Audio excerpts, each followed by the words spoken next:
Albert Einstein was born in 1879 in Ulm, Germany. Although he was delayed in learning to speak, he was actually very good at math, contrary to popular stories about him failing math as a child.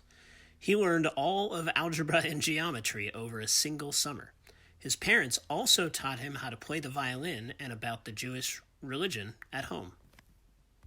Einstein, pictured here with Indian leader Mahatma Gandhi, was a lifelong pacifist and always opposed to war.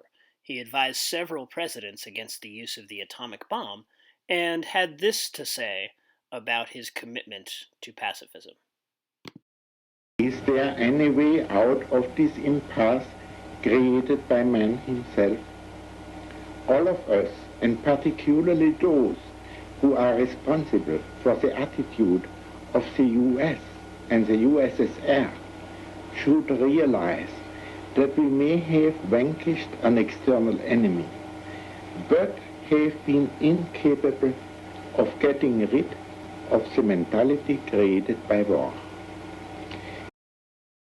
Although he was primarily a physicist and won a Nobel Prize in physics, he made a lot of contributions to chemistry as well. What you're looking at here is an image of Brownian motion, the random motion of particles. Einstein was the first to describe that in a major scientific paper. Einstein won a Nobel Prize in 1922 for what he called the photoelectric effect, which described light as consisting of quanta, packets with fixed energies that corresponded to certain frequencies. And he postulated that a photon must have a certain minimum frequency before it can excite an electron and cause it to release energy. This was a really important discovery as to the nature of light, what it was actually made of. Einstein was perhaps most famous for the equation you see on your screen right now.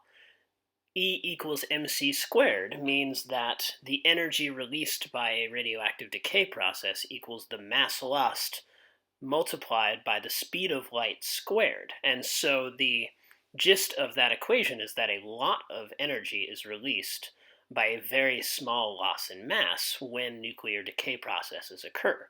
This was one of the principles used to come up with the atomic bomb, and this was something that Einstein was very much against as a dedicated pacifist. Einstein was a citizen of 3 countries during his lifetime.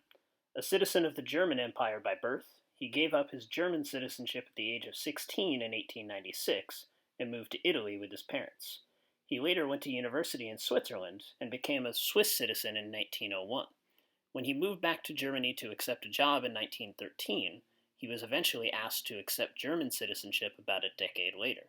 However, he resigned his position after Hitler's rise to power in 1933 and fled to the United States, where he eventually settled in Princeton, New Jersey. He became an American citizen in 1940 and was involved in establishing universities in the US and Israel before his death in 1955. Albert Einstein has had a lasting impact on physics and chemistry in particular, and society in general. His vast intelligence and natural curiosity helped him to explain or clarify complicated abstract concepts such as light, energy, time, and gravity. Today, his very name is synonymous with genius, and his legacy continues as scientists continue to pursue a grand unified theory to describe the entire universe.